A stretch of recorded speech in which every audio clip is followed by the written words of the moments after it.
So extension cord plugged in, we're tapping in for the light. There's the light. Just one plug, just laid on top, coming down, feeding the unit.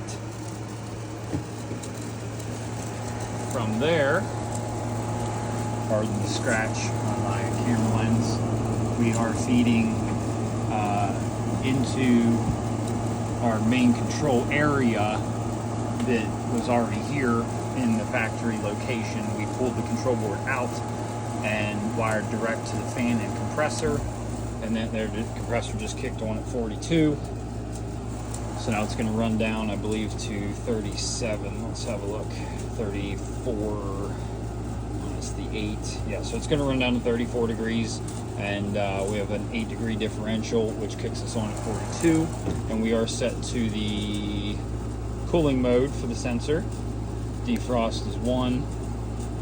And so there, that sensor is tied right here in the factory location. Some of the factory locations are in the front. This is a very small unit, so it's not running at the best capacity for how big the room is, but factory location for the sensor. Wiring wise, we're going to go ahead and review that. We just hit 34, compressor shuts off. So that wiring, of course, looks like a train wreck in here. Let me get this out of the way.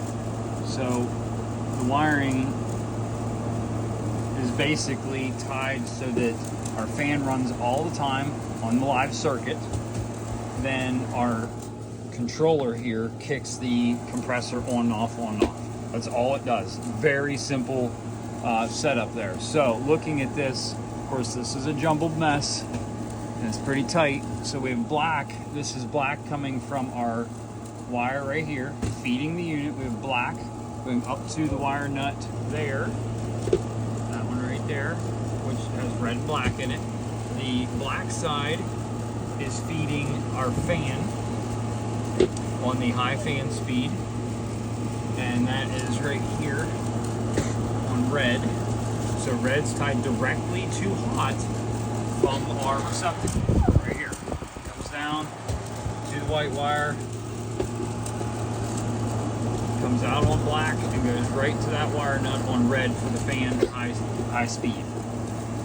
Then the other leg is feeding off of that on the black up to our controller. So out of that same wire nut, it's the first wire nut coming out of that into our wire. Now this is feeding our controller in here. So it's powering the controller. So we also have the neutral tied on here. So we have black and white feeding the control. That's powering the control so it can do its job. Then we'll open this up and show you how we're wired in there. So pulling the cover off is what we have. So there's our black and white feeding the unit. This is your feed side. This unit can run 240 or 120, so we're feeding it with 120. We have our blacks tied together. So this is a live wire nut feeding to different areas. So this is coming right off of our power cord directly to this point. So we have black and white, just hot and neutral. Black's tied together, so we're feeding black to the wire nut, then back out of the wire nut to the controller. It's doing its thing, clicking on and off. Then also out of the wire nut, feeding the common side. Let's see if I can get you a shot of that. So there's our common side, black. So it's feeding into that. When the relay clicks, it's sending power back out on red. And then red is going right here to the wire nut on this one and right out to the compressor. So we didn't change anything on the capacitor wiring that was from factory. So that was all normal. So look at your factory schematic and leave the capacitor side alone. We are just killing one circuit of that compressor. So look into that. We're not killing. Right here's neutral. Neutrals are still left alone. So that's all normal. So we're killing one hot leg. Look at your factory schematic on your unit. Here's the schematic for our capacitor. Yours may be different as far as numbers. We have a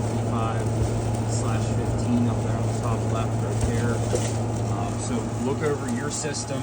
And if you have any questions, put them down below. We'll get you squared away. This system works very reliably. I've had this in for over a year, and it just chugs along doing its thing, and it is working phenomenally. So this unit, we use these all over the place. This one particularly, we have somebody storing a lot of tortillas, and then we have somebody, this is just like a staging area so they can get them from A to B. So they don't stay in here very long, I'll tell you that much. They really sell the tortillas. But we have somebody that runs their beer cooler. That particular one, we're able to get to about 36, 37 degrees. You know, so it's a very capable system.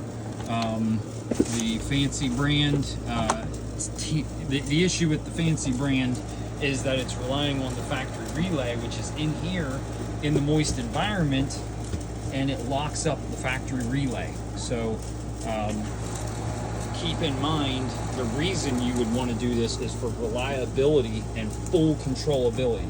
You are basically creating your own brain to run this thing. So don't buy the Fancy brand. Learn how to work on your own stuff. Any questions, let me know. Thanks, guys.